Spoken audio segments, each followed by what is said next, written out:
Shout out to who you are. You shouldn't change for no one. I don't believe in love, and I don't believe in love. But shout out to who you are. You couldn't break for nothing. You never believed and trusted. Sometimes we're just adjusted, yeah. If nobody else touch, girl, there's no one else special like you. Like you. And if nobody else shows you, never let the blame all fall on you. All on you. 'Cause baby, you're perfect. Hey. So here we are. Once again, it's been a minute. And I'm so blessed. Before we introduce our guest, I'm here again with my boy, Michael John Mayers.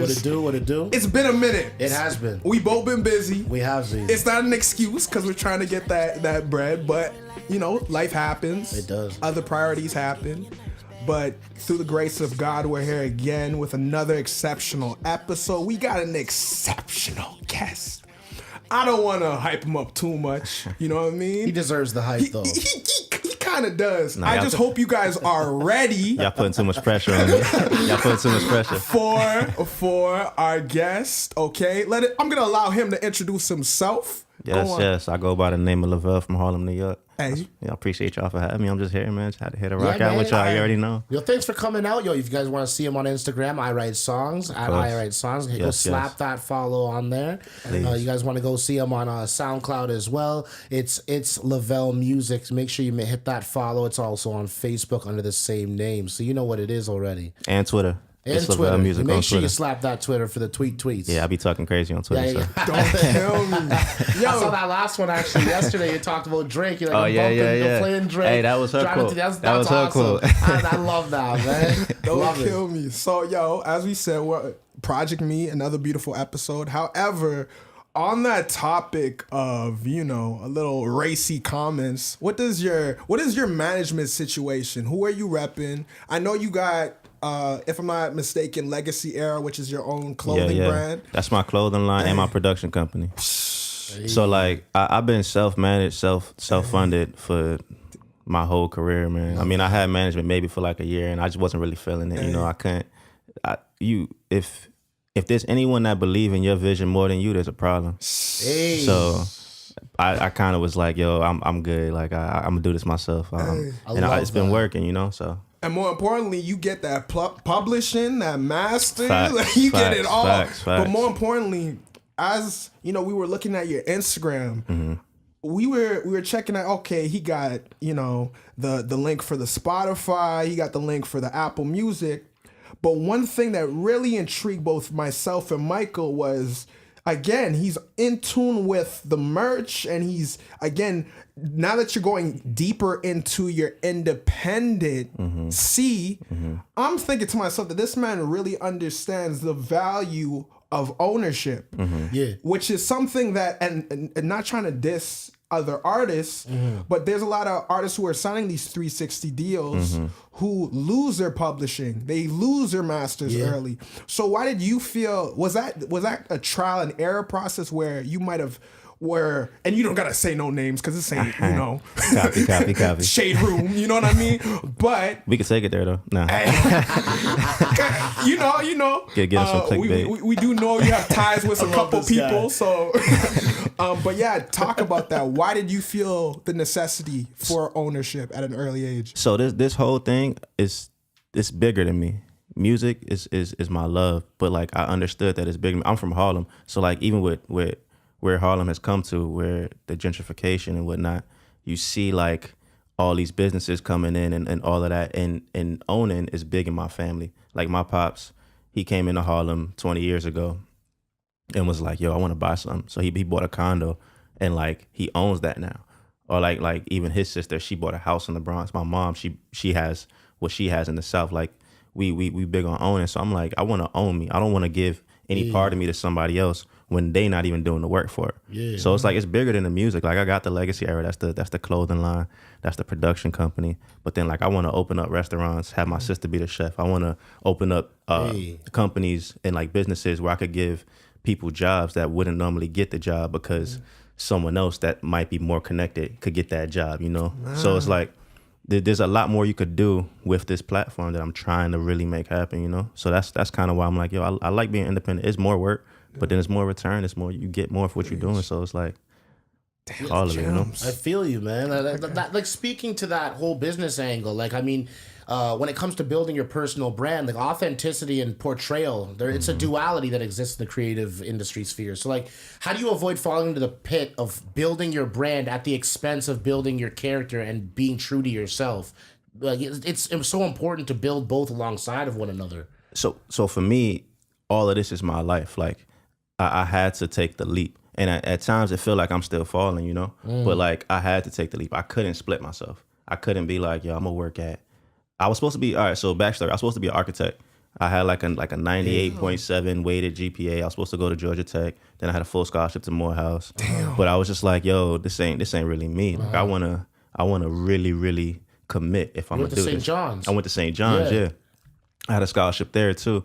And then I stayed in New York, made sure I networked in New York, ended up working with this TV and film company, ended up getting hired by them to do a whole bunch of sync work. And that's how I like planting my feet into the TV and film industry. And then it's like just building your connections from there. If you're talented, if you're doing something and you committing to it, people gonna like gravitate to you, you know, you're gonna attract the right people. So that's kind of how that worked. And you grew up in Harlem, right? Yeah, so tell us about your love affair with music. How did you discover that this was the career you wanted to give yourself to?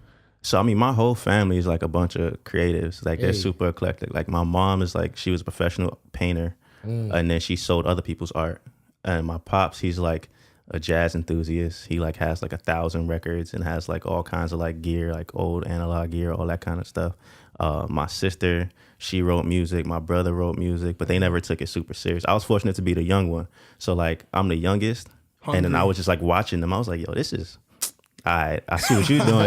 See the bar you're setting. Yeah. Like, let me hop in and just figure it out. So like, that's kind of like where the hustle came from with the music, because they were all. I'm fortunate to have like a supportive family when it comes to all that, and that's kind of how that came together. You know, that's spectacular, man. Yeah.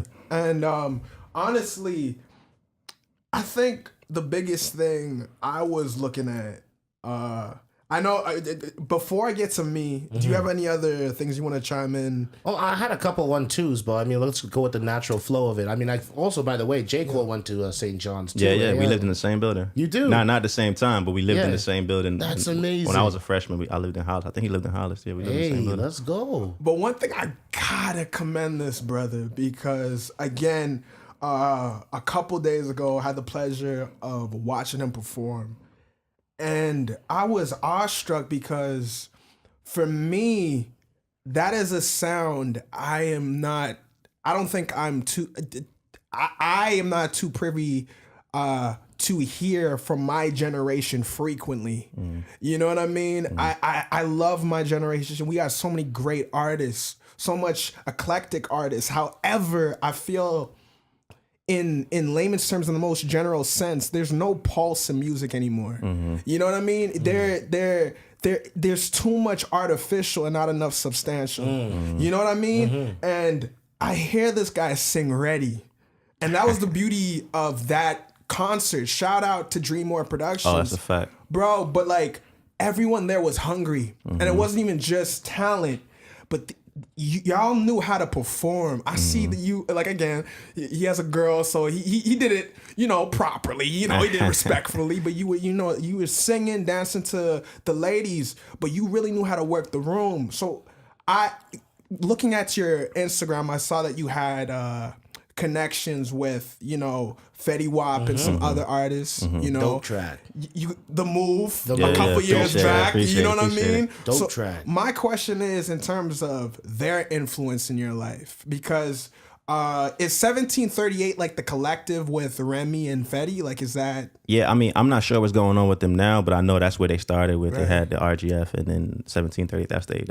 That was their collective. You know, that was their group. Would you say that again? You are a performer. You are an entertainer. Did that come from your family, or come from, again, those connections, like meeting seasoned people in the industry? So I guess, like, so the way I look at this industry is all about adaptation. So like, yeah, I learned. So I started singing in church. So I've been performing for congregations for a long time. Hey. But then past that, so yeah, I give it all up to God. Like I'm a vessel. Like it's all God. But then beyond that, Amen. and I respect. But like beyond that, like I learned so much working with Monty, working with just people in the industry that even people don't know about, because there's so much unheard talent and untapped talent. And I'm a full-time audio engineer, so I see artists come in day to day, every day, so much talent, and I'm just like, damn, like yo, this is fire. And people come with I'm big on energy. Yeah. So people come with different energies, and I just like kind of try and absorb all the energy, because I mean, what they say, a wise man knows he knows nothing. Yep. So I go into every session kind of just like what's your vibe, like what you on, and then so I'm learning as I'm going, and I'm trying to take that into every day. So when I hop on stage, I kind of just feel free. Wow. I feel like I got the mic right now. So like we all a family. I don't even look at the crowd as like, oh, this is 1,000 people that don't know me. Nah, we a family. Like that's not why me and them. You break down that wall. Exactly. This is a we. Even at the Dreammore Festival, I was just like, yo, come closer, bro. Like we family. Like we about to turn up together. We about to have some fun together. And that's how like all my shows be. So like that's the goal. I'm about to be back out here with my band and stuff. When I come back out, I'm definitely bringing my band, because that's like we turn all the way up. Jeez, so. okay. I love that. And the live band aspect is actually one of the more underrated parts of like the performance, because that's what you're doing. You're performing. You know, like that's where you make your money out here in this industry as an artist, and you're performing. You're on tour. You're performing, and that's so important to be able to have that live band feel, because that's what's memorable. People see guys that are playing the instruments that are just as into it as the guy who's singing. And like that just see, this is the thing, the people come for the music, but they stay for the message. And the message that you articulate to them is that music is a we thing. It's a unifying, a great unifier. You know, the only thing that we have other than music that joins us the same way is food. And we're all here to eat. We're all here to consume beautiful music, man. And with that, there's an adage that I have that I've grown up with throughout my years, you know. And adversity is an opportunity to grow, often masquerading itself as an impossibility in the short term. So in this industry, it can be so easy to get caught up in the compliments and the accolades and people being just yes men and whatnot. But it's often our struggles that stoke that fiery passion within us. So can you name a time where you faced adversity in the industry and what that breakthrough was like once you overcame it? So I faced adversity early because I never really sounded like anybody else. So like I kind of was like, damn, I want to sound like Chris Brown. I want to sound like Usher. I want to sound like, I don't know, whoever was popping when I was younger. I was like, dang, bro, I was like real hard on myself. I was trying to figure out how I could change my voice, how I could like do whatever to sound like somebody that was on, somebody that was popping. And then like it came a point where like I realized the beauty of being you. Yes. So like we in a world where people conform too much, where like God naturally made us all different. Like every single person, every single snowflake is different. That's beautiful. That's it. So like if you really embrace and accept you're gonna always be different. And if you commit to that, so like I had to really accept that, and it was hard for me. But like once I accepted, I was like, yo, you don't sound like Chris Brown. You don't sound like Usher, and that's a good thing. Yeah. So you got to change your perspective. You got to change your perception of it. And then once you look at that way, then you're gonna be great. Man, honestly, me and Mike were really taken back by the titles of your project. And from those titles alone, we knew this was going to be a spiritual interview. 100%. Yeah. Personally, I did not know how. Like, again, not trying to say that I didn't expect you to be this wise and profound. However, already, we're what, like 20 minutes in, this man's dropped so many gems. I'm lost count already. He's taking us on a literal journey. And I've noticed that was a theme in your whole, then you have Passenger, your EP here. Sir. And so can you tell us a little bit about that whole process and why you named it Passenger and what this project meant to you? So like the first project actually before Passenger is called Backseat. Yeah, Backseat Memories. And I dropped that in I think 2015. And it was kind of like, so there's a couple things. So like Backseat Memories is when I had my first studio, I was on like 46th Street or 44th Street in Manhattan. And we were like in the heart of Times Square. So we'd be in the studio, me and my guy Lee Altaquan, one of my production partners. He's super dope. But we'd be in the studio till like 4 in the morning, 5 in the morning, and he lived in Jersey. So he wasn't getting back to Jersey at 5 a.m. Them buses stopped running. So he would just sleep at the studio. So we'd start working on something, and then I'll call an Uber, and then I'll finish the record on the Uber ride home. Wow. So like every record on that project was probably finished in the backseat of the car. So then that's kind of how that idea started. But then I was like, let's cultivate like a concept behind it. A theme, yeah. So in that point in my career, I was like, dang, I don't really feel like I'm in control of things. I feel like things ain't really going how I want it to go. So it's like when you're in the backseat of the car, you there for the ride. You're not in the driver's seat. You can't really tell nobody where to go. You kind of just looking. And you kind of just like, all right, I'm here. I'm going to just, I trust whatever's going on. I trust the process, and I'm going to just keep going with it. So that's kind of where backseat was. But then I had passenger, and I was like, I traveled a little bit. Yeah. I kind of saw the world a little bit more, and I was like, yo, I'm looking at my career like, yo, I'm kind of in a better place. I've grown. I've gotten more placements. I've gotten more, just a little bit more bread in my pocket. I was like, yo, I could kind of move a little bit more in this industry. A few more people know me. I'm not really driving the car yet, but I'm in the passenger seat. I love that. You know, I could kind of mess with the aux. I could change the music. Yeah. If something's going on, I could grab the wheel for a second and be like, yo, chill, bro. Like, steer me back. So, that's where passenger came from. And that's the beauty. And sorry, I hope I'm not, I'm Canadian, so sorry is a big thing. Nah, you good. But you good. My question is, obviously, you got a song like Somebody off of that project, which, not to, because I know you're not going to do it because you're too humble, was just featured in How High 2. Yeah, you know what I mean? With DC Young Fly, Lil Yachty. Yeah. Shout out okay, MTV. there you go. But you got a song like Somebody. Where does that, because it sounds like you had that self-worth very early. You know what I mean? Despite the fact that maybe when you were younger, you dealt with, as we all do, am I good enough? Who am I as an artist or overall as a person? What is my purpose? Now, like, was it the fact that you got to tour? You slowly were, building this infrastructure that you put together through your collective, and now that you feel this level of contentment, or was it a certain experience that you experienced these last couple of years that have helped you reach that level of contentment? Well, I'm never gonna reach a level of contentment. I'll tell you that right now. Like, I'll be a multi-billionaire and still be like, dang, bro. What can I do to better my community? What can I do to be a better person? What can I do? Me and my lady was just talking about what can I do to walk a better path with God? Like, what can I do to just help something? So I'm never gonna feel content. But it took a while, and it took like some of my closest friends to kind of like take me away from it and say like, yo, look at everything that's going on. Like, look at everything that you've asked for. Look at everything that you've worked for, and kind of appreciate it.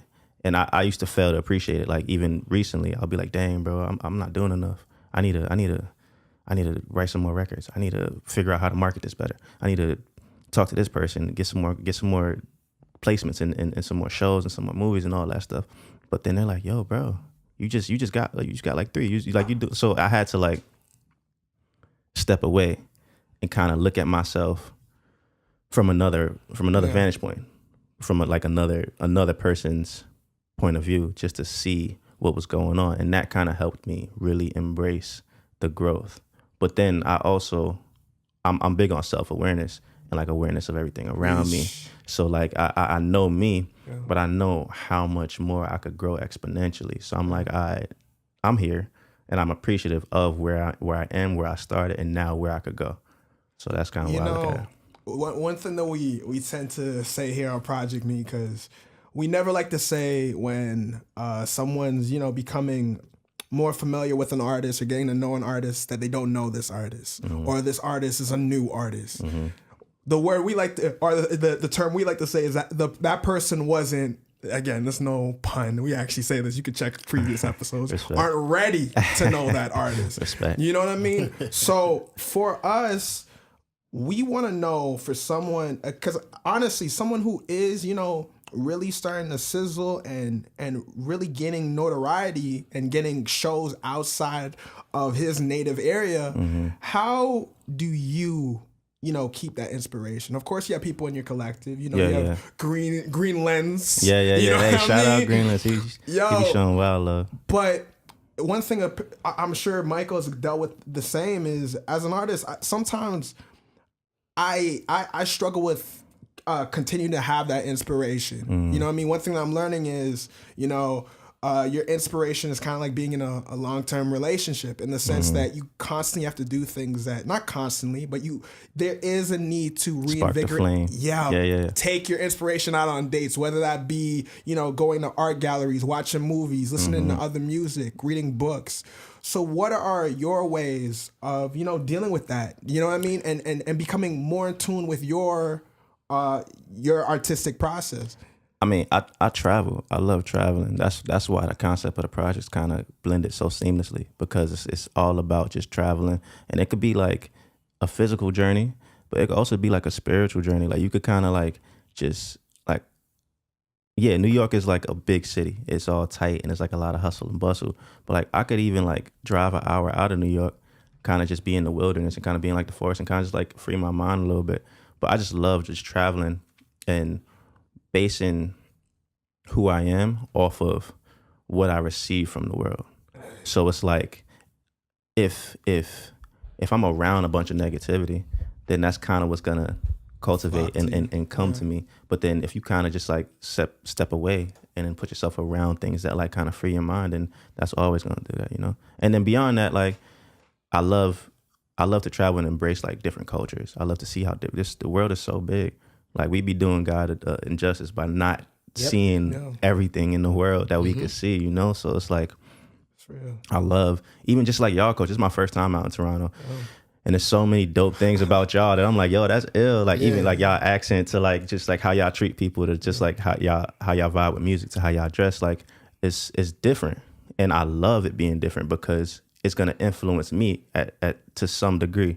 And in some little way. And anybody that tell you that they not influenced by things around them, they lying. Like you influenced by everything around you. So I just try and situate myself in places where I'm gonna just always be positively influenced, And there's always going to have that interaction with the world you're going to have, because, I mean, even if they say that the inspiration comes from within, but you need outside stimuli for you to go and have those inspirations and have dispositions on things, right? Or to remain authentic to yourself. So 100%. Like before I, carry on, we got a beautiful co-host. My brother, do you have any further questions for our wonderful guest? I mean, I was just gonna, ask, you're an artist in the music sphere. Sometimes you want to be afforded an opportunity, just clear your mind, get your mind off of things. You said you like to travel, you like to get out there, whether it be in the wilderness or not. And I was just going to touch on, when you do want to get your mind off of music, what are some of the things that, a lot of your listeners might not necessarily know that you love to do, hobbies, different kind of things? I love food.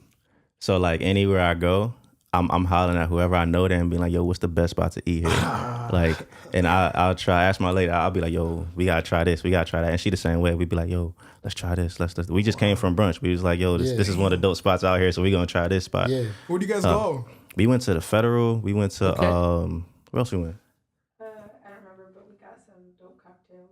Yeah, we was just like day drinking and just doing mad Hey, stuff. you guys got to go to Toroni next time. This is a dope Italian spot. I was just there yesterday. It's my favorite restaurant in the city, man. Copy. They got some awesome Italian wines, man. Oh God. Yeah. We went to the Italian spot, Cassie. What's it called? What do you mean? The first name. Sibo. Shibo. Yeah. I don't know where I got Cassie from. Yeah, it's really But yeah, that was Such a good. dope spot too. Yeah. Man. You should post this on this page. Next time they gotta give you guys That's some a free fact. dinner. Yeah. Give me like a drink or something. Hook y'all up, Yeah, man. that spot was on point. I mean, beyond that, I do. I love animals. So like when I go places, I'll try and I wanted to hit the aquarium out here, but we ain't had time. But like whenever I go somewhere, I try and hit like a zoo, aquarium. I don't really like zoos because animals is held captive there. Yeah. So I don't really like that because they not really in their Natural comfort. habitat. Yeah.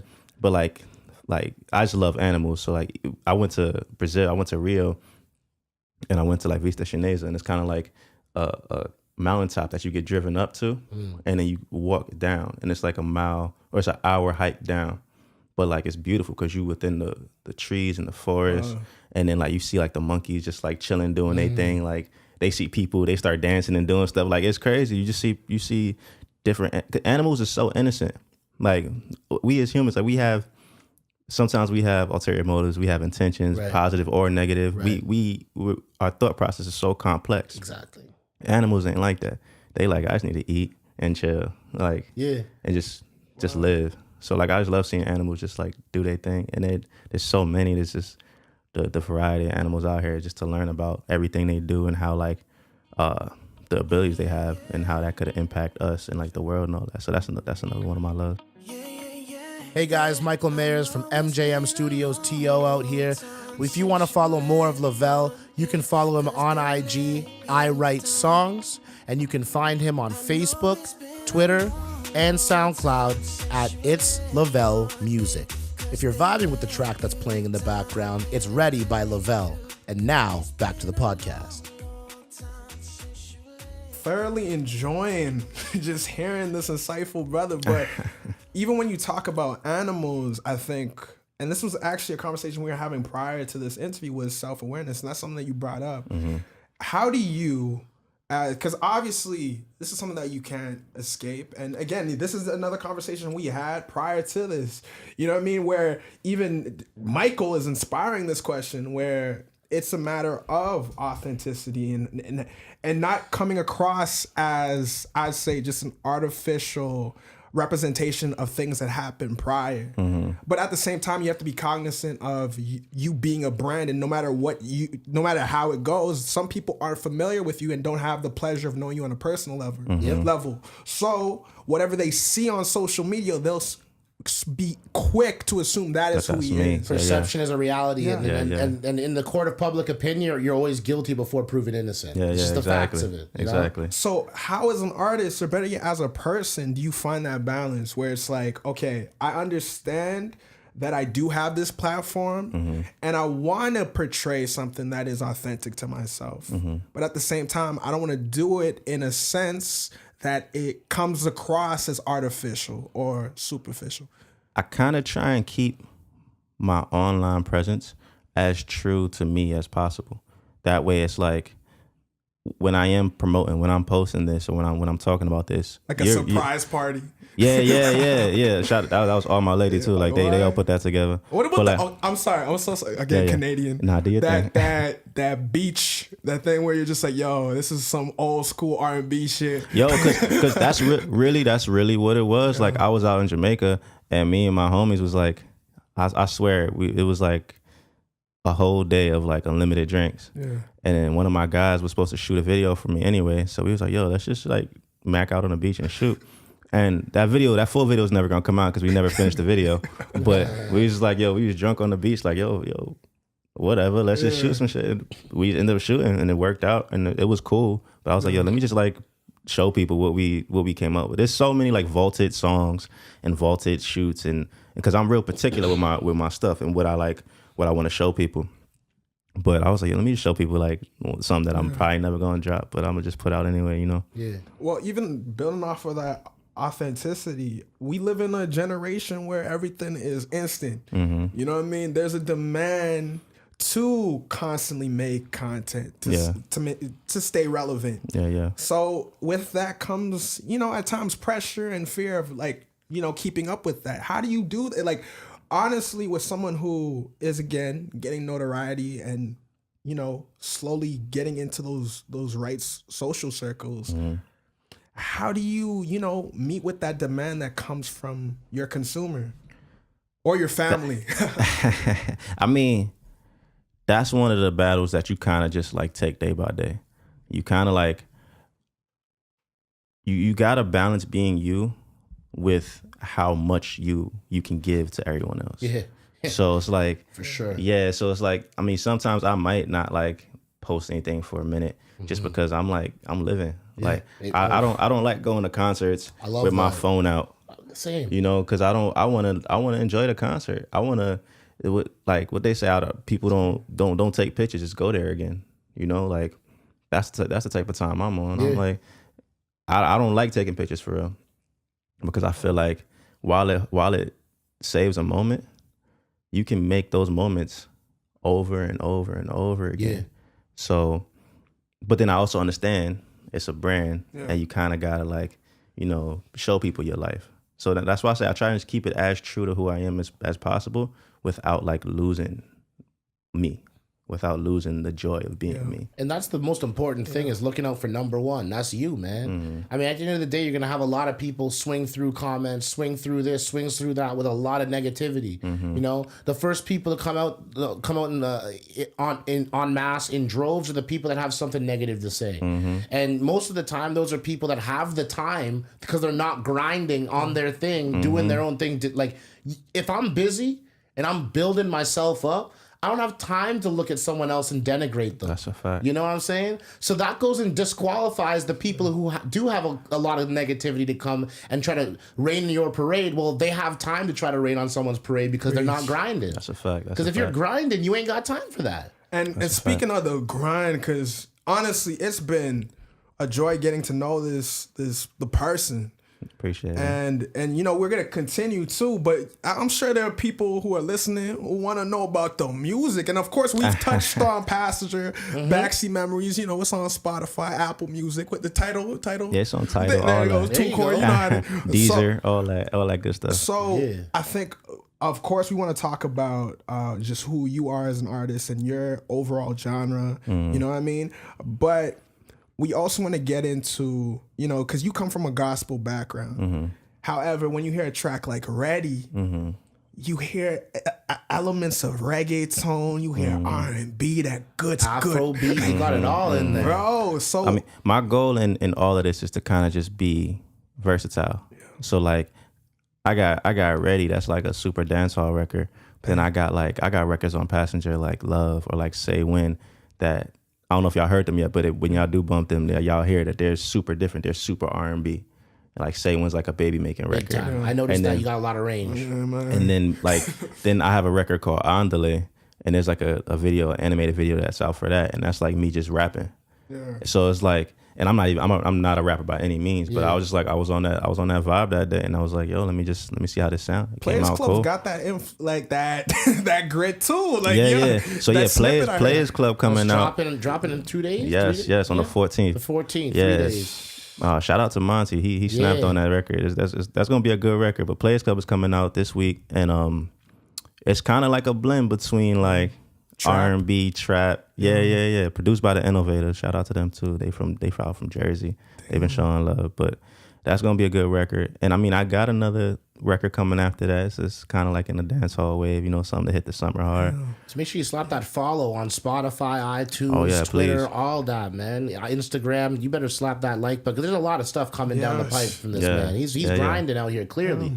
Be ready. And I'm also like getting into the visual world.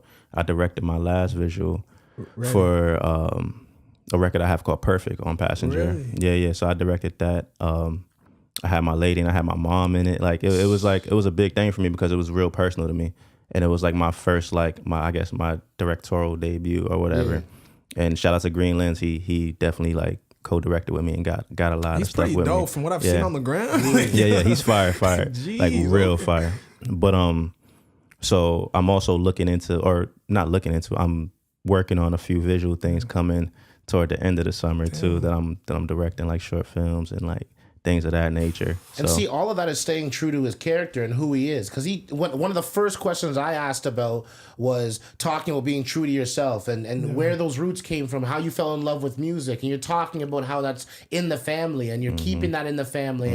And I love that you're able to explore so many different parts of the creative expression itself, whether it be visual, audio. You're doing audio engineering as your full-time work. So there's so many capacities through which that you can help yourself articulate yourself and others articulate themselves. And I love that you're able to go and say, you know what, I'm working on expanding that, because there's so many different methods and mediums through which you can communicate with people. And you never know when that one medium that you've said, you know what, maybe that wasn't my strongest work, but I'm going to put it out there. I'm going to keep grinding and make myself better. All it takes is that one impact on someone's life to change the trajectory of their day or their life. And that's when you don't even know the impact that you're having on people. And that's the beauty in art. That's the beauty in expression.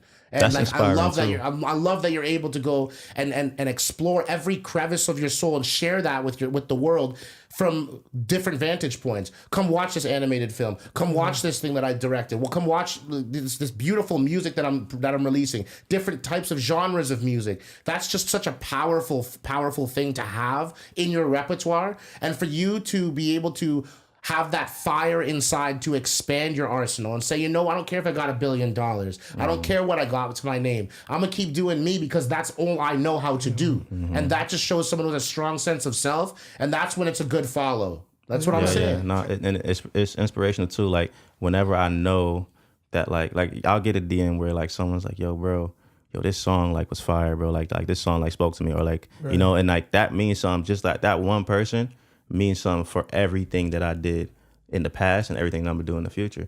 Just if I could do something that just talks to one person, even this interview, if someone listening to this is like, yo, if one thing I said or one thing that you said or you said that we kind of bounced off of each other, if something resonates with somebody, then we did our job, we did our due diligence to this world because we helped somebody realize something. But that, again, that lack of vanity, that understanding that you are a vessel and using that as a guide for others, because I think the beauty of us just taking in everything that you're saying is there is not only an open-mindedness about you, but there's a level of transparency that, again, I don't want to shit on anyone in the industry right now because we got so many talented people. We got Kendrick, we got Cole. We can go on and on. You know what I mean? Those are just the mainstream artists. Drake, Toronto, But again, man, when we talk about that authenticity, here's a brother who really does bear it all.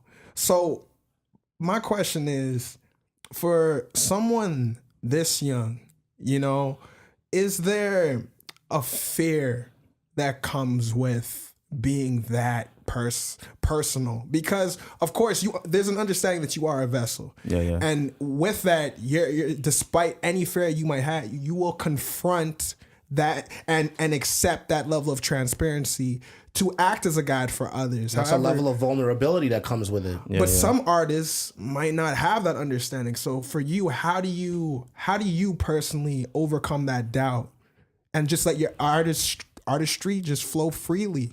So like I said before, I kind of look at this whole thing as like one big leap, and then I'm just falling. And as I'm falling, I'm kind of like just pulling people with me and trying like to show people who I am. So with the leap, you kind of got to trust. You got to trust that you're not falling to some kind of like dark pit. You know what I'm saying? You got to trust that there's a safety net. There's something down there that you're going to fall into, that you're going to land comfortably on. Yeah. Or there's another way you could look at it where it's like, and my boy said this to me once, I was like, dang, I feel like I'm taking and like this is one of the times where I was like real down on myself. I was like, dang, I feel like I'm taking a leap. And like, I just feel like I'm falling. He's like, bro, but you about to fly.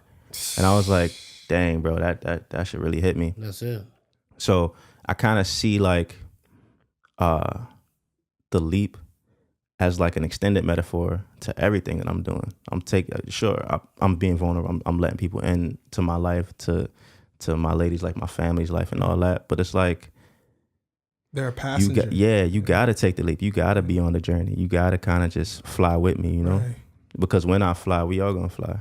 Like that's how I look at it. And like experiencing that self-doubt, that's so human. But how we respond to it, you want to go back to animals, it's fight or flight response. Exactly. It's the only thing that we can do. So when your buddy told you to start flying, he's for real right there. My great-great-aunt always told me, our attitude determines our altitude, Mm-hmm. And how high we fly in this life, it's determined by all up here. It's all our mental, right? And when we're coming and approaching these things, we need to understand what's in our control. A lot of that times that self-doubt can stem from that.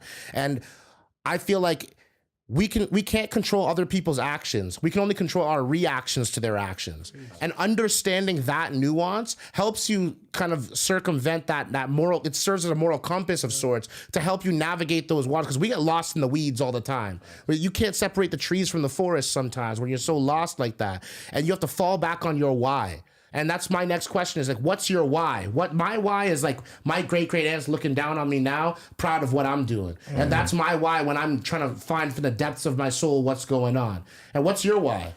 I mean, I was just having a conversation about all this, and it was kind of just like, I know people before me fought for me to be able to be free.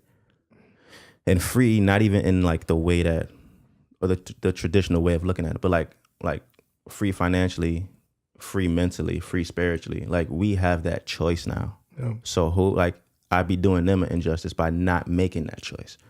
So like the freedom that I seek is universal, and I kind of want to make sure that resonates and hits everybody around me, because I feel like, so my dad, like I said, my dad invested a long time ago, and he made those sacrifices for us. So it's like, who am I to not take advantage of the sacrifice that he made? Who am I to not do right by him and do everything that I can to live a great life and then ultimately give him a better life? Right. Because I know that that's my goal, to do something for my family, to take care of them. So that's kind of just how I look at all of this, just like being free.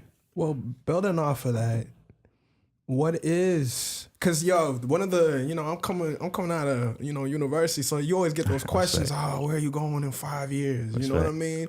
What is, your 5-year plan?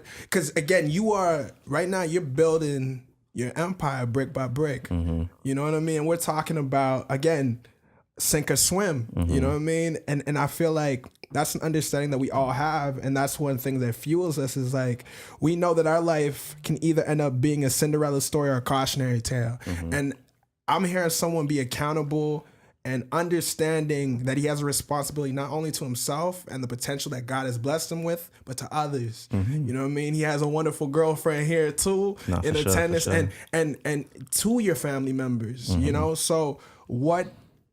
Obviously, you're building the blocks right now, but where do you see your empire going 5 years from now? I mean, I definitely see the music taking off where it needs to go, just reaching like millions of people. I see the legacy era being a brand, not just for merchandise, but for artists and like a collective for artists, because a lot of artists don't have a platform. And a lot of artists are blocked from platforms. So I could see that being something that... a resource. Exactly. Something that could help artists kind of like double up and do their best and have their best shot. And then beyond that, I could see a bunch of businesses. Like I said, I want to open up restaurants in Harlem, and I want to open up health conscious kind of spots. Like I want to like put like a juice bar in Harlem versus a McDonald's. Yeah, exactly. Where people could learn that, go to the gym, come back, get a juice. Like you don't gotta eat bad. You don't gotta do all this to your body, because a lot of times we promote too much. And not to say I don't drink. I was just day drinking. I can't be a hypocrite. But like, we promote a lot of things that aren't great for us. So as a community, we gotta keep helping each other and keep doing right by each other. And it starts with just being in your community and doing things like that. So I see that. And then I see just me trying to branch out to everybody around me and showing them that there's a path to freedom. Hey. Because we not all mentally free. So it's kind of like there are paths. You could take your own, but there are paths, so. And before we build on that point, we got a brother here, and we're talking about collective, this wonderful dude. His name's Ali Aziz. You know what I mean? I had to shout him out because, if we're talking about one of like a true supporter and just someone who's a value member of our team, gotta just shout out the brother right here. You know what I mean? He tracked like 2 hours to come through and help us with this. So shout out to him.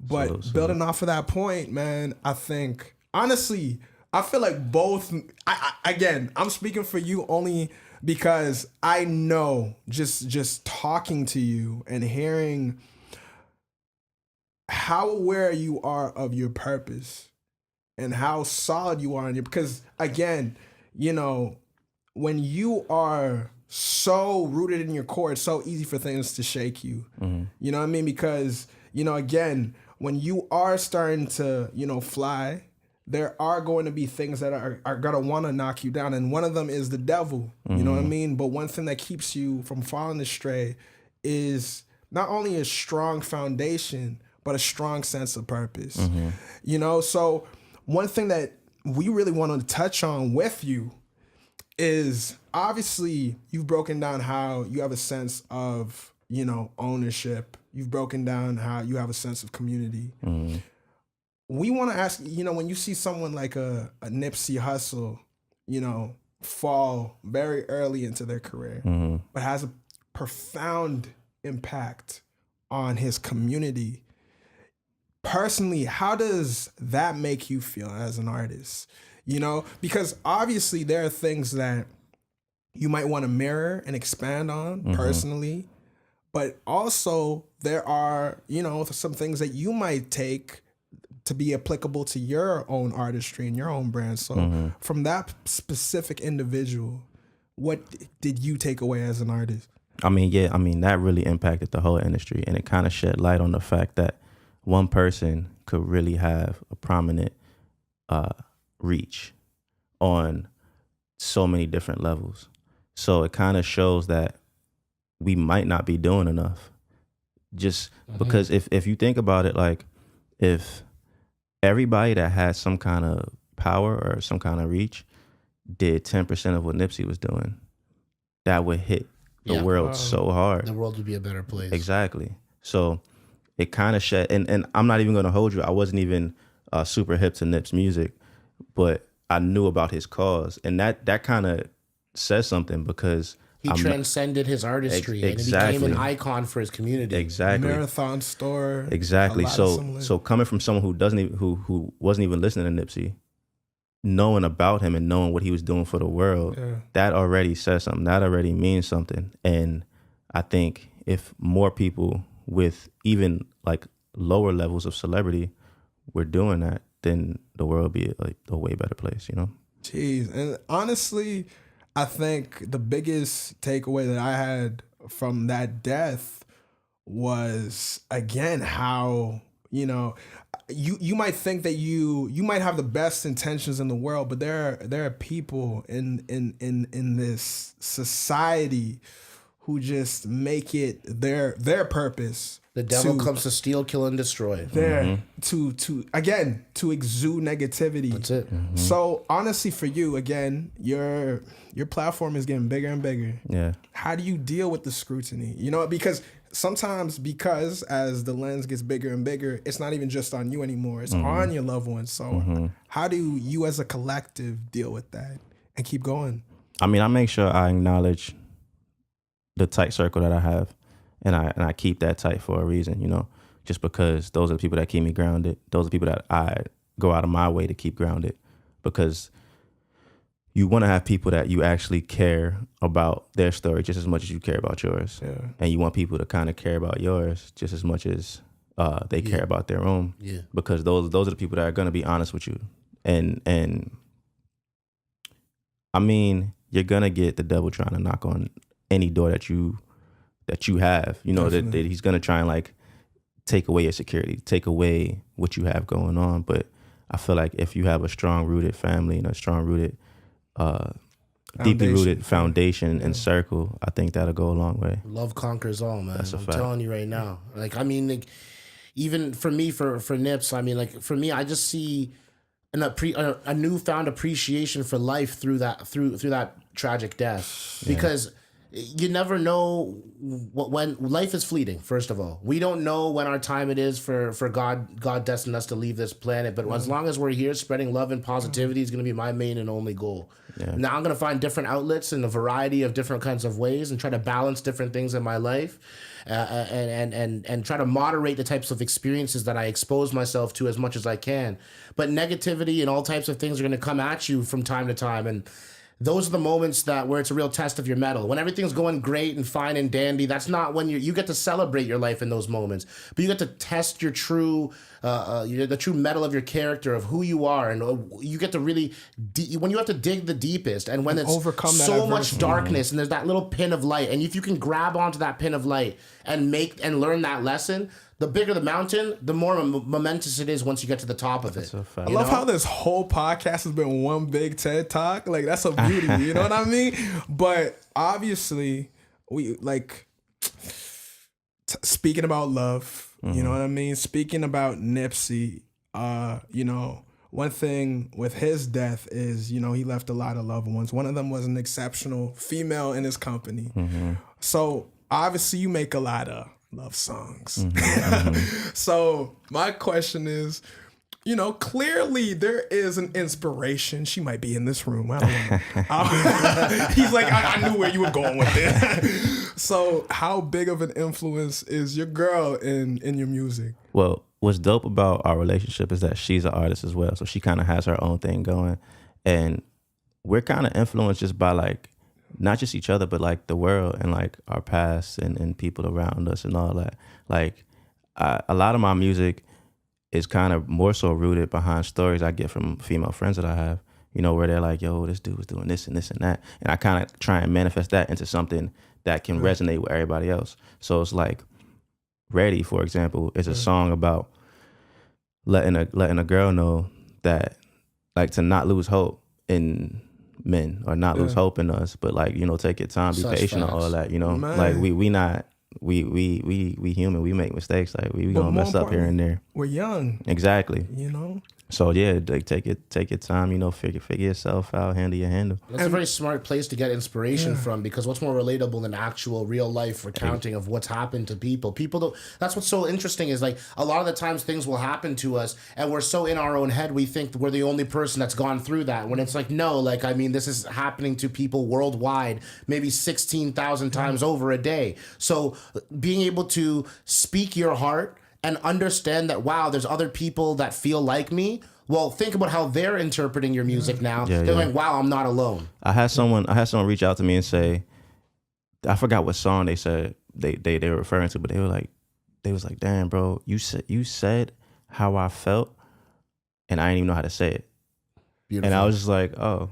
Yo, I mean, cool. I'm glad I could, like, some real we were touching on this prior to this. We were talking about how some people are emotionally inarticulate, and it's and that is something that obviously we live in a generation where everyone's so open to touch on how they feel, but at sometimes it's just very face value emotions. Like people aren't too keen on being vulnerable and truly opening themselves to other people. You know what I mean? So again, when you have a song like Ready, which is, you know, the new single, where you have a brother being, you know, emotionally articulate, that is something that is so valued, because the biggest thing that honestly, personally, I feel in our generation what hinders a lot of relationships is the lack of communication and transparency. That's it. You know what I mean? And you have comprehension. Communication is one thing. You could communicate something to somebody as much as you want, but if they can't understand you, then it don't mean nothing. Bring the horse to water. I was actually, you know, the analogy I gave to you earlier, I'm like, if God's handing a gift to you like this and holding his hand out, you still have to reach out and take it. Exactly. If you don't take that gift, it's just an opportunity wasted. Exactly. And God's going to keep giving us opportunities, and it might not look like an opportunity on its face value, but when you take it, and in the short term or the long run, it doesn't make a difference. We're not there to question how God wants to bless us. But if we take that gift, it will resonate with us, and we'll be better off because of it. You know, a door never opened is a door that you never know what's on the other side of it. All right. And like, you might peek and try to figure it out. Oh, I think I understand what this person's all about. I think I know what this person's of value or whatnot. And then you go and discover, you're like, damn, I'm so glad I made myself accessible, because you never know when you're going to be blessed more than you ever thought you would. But that comes from, again, a level of not only self-awareness, but self-worth. We have people, again, like, we're coming from a generation where a lot of things come instantly. Again, you want to go on Netflix, binge something, you can do it. Okay, you want a quick, you know, little hookup, instant gratification, Bumble, whatever. It's so instant. We just apply that to every facet of life, when in reality, it takes work. We all have, you know, we all come from, you know, parents who have relationships, and like, a relationship takes work. You know what I mean? These are two people who are not only bearing their souls and showing people their authentic selves, but they're working and celebrating not only the faults, but they're also celebrating the positives of that individual and taking them for what they are. So you got to apply that to every facet of life, even the professional, because that grassroots grind, so many people are focusing on, okay, I want a number one song, you know what I mean? But we see a lot of people who have number one songs and leave because they don't have that solid base. They're like, they don't take the time to build merch. They don't take the time to say, okay, yo, I want a production company. I don't want to sign to someone. I want to start my own thing because that's generational. They're wealth. not there to participate. You got to be here to take over. And bro, when I heard you talk about you and your boy staying up early in the morning, again, I'm just like, yo, I rock with this dude. Not only on a professional level, but on a personal level, because those are two values that we also apply to our lives. We're willing to stay up early because, you know, we understand that it's worth losing sleep now and sleeping even better when you're older. You know what I mean? And it's like, at the end of the day, man, I think one thing that we both applaud you for doing is not only celebrating authenticity, but celebrating, you know, self-worth and understanding your power. Because that's so important. You know, we got a lot of kings and queens that don't really know that. You know what I mean? My oldest brother, he'll always write me, and he'll be like, and every time he write me, he always says, just remember your royalty. Every time he write me. So like, and like to some degree, he'll say something like that. The last time he wrote me, like he said it straight out. He was like, always remember, through any downfall, through any obstacle, remember your royalty. And I was just like, all right, respect. And that's one thing that we don't do enough in society is tell each other how much we love and care and appreciate each other and what each other bring to the table. Because the more you hear that, the more it reinforces it for the other person. Exactly. And most importantly, you don't know what that other person's going through. And since the last time you talked to them, you could have talked to them 2 hours ago. You don't know what happened in the last 2 hours. That's a fact. Telling them that you love them and telling them that you're there for them. It happened for me just the other day. I saw something tragic that happened on Thursday, and it's unfortunate. I mean, rest in peace to the guy who, you know, felt compelled to take his own life on Yonge Street. But it happens, and these things are out of our control. And somebody posted a quote on their Instagram story, and that day it resonated with me. Something that I usually would, you know, read, be like, you know what, that's true, and then move past. It meant something more that day, and you never know when your positivity that you're putting out there is going to resonate with somebody. Richard, you actually shared one as well with Pharrell Williams and what he said. You know, we don't lose in life. Those are just opportunities for research and development to refine ourselves and become the best version of ourselves. And that's the beauty in life, is being able to take these things that are so ostensibly negative and dark and being able to take that and translate it to your life and saying, what can I learn? What can I take away from this to become the best version of myself today and every day moving forward? You know, Facts. And honestly, you know, a lot of stuff that we're touching. I remember when I had that interview with Nick, one thing that he said was, you know, you got to be your own. You got to be your own self-motivator, your own self-generator. You know what I mean? And applying that to even what, you know, I was watching Marlon Wayans do an interview on Big Boy, and he was saying one thing that has allowed me to, you know, continue eating despite being in this huge comedy family is doing my own thing and creating my own opportunities. You know, he says, I write my own movies. I fund my own specials. You know what I mean? So honestly, like, all of us talking about, you know, self-worth and more importantly, talking about empowering yourself and understanding not only what you can do for yourself, but for others is so important, because that's something that we don't touch on enough in this generation. Because we live in, I know you talked about your city, but I feel like one thing that us as a generation, we got to work on, we got to stop all this crab in a barrel bullshit. We got to understand that, of course, you don't, like, there are no handouts. You got to earn shit. However, it's not wrong for you to collab with people and build a community and better. Don't just work hard, work smart. And you gotta be. It's the same thing that goes for love. You can't just love hard. You gotta love intelligently. Is this person worthy of everything I know I can bring to the table? Because that's something I ask myself on a regular basis. Because there's a lot of people that see that kindness, that positivity, and that loving kindred spirit, and they say that's an opportunity to take advantage of that person. Because they're not there for altruistic reasons. They have ulterior motives, and that's the thing about working and loving intelligently, not just intensely. We need to really kind of employ those things in our everyday life. That's just something that's just I've held on to so strongly throughout my whole time. So obviously, you know, this has been a wonderful TED Talk. Thank you for listening. But very informative conversation. Now, we can't let a brother like we're gonna touch on again. Thank you, Michael, for plugging in the social. We're gonna plug it again because it's been a long podcast. For sure. But before we get into the social, the future projects, we gotta listen to this brother sing. You know what I mean? We've been gassing him up the whole. We gotta do something. So my brother, are you down to drop a couple vocals for the people? We could do some ready real quick. Oh, okay. Okay, so are you cool with doing a acoustic, or do you need your instrumental? I could do some acapella. Okay, let's do it. Let's feature the voice here. Yeah. I know it's been a long, long time since you let one in, because they let you down. Yeah, they let you. It's been a long, long time since you left him. But you left him, and that's the best thing. I need you to let me know if you ready or not, if the vibe is right, if the time is. I need you to let me know if the thing said right. You should let me know. You should let me know if you ready. So something like that.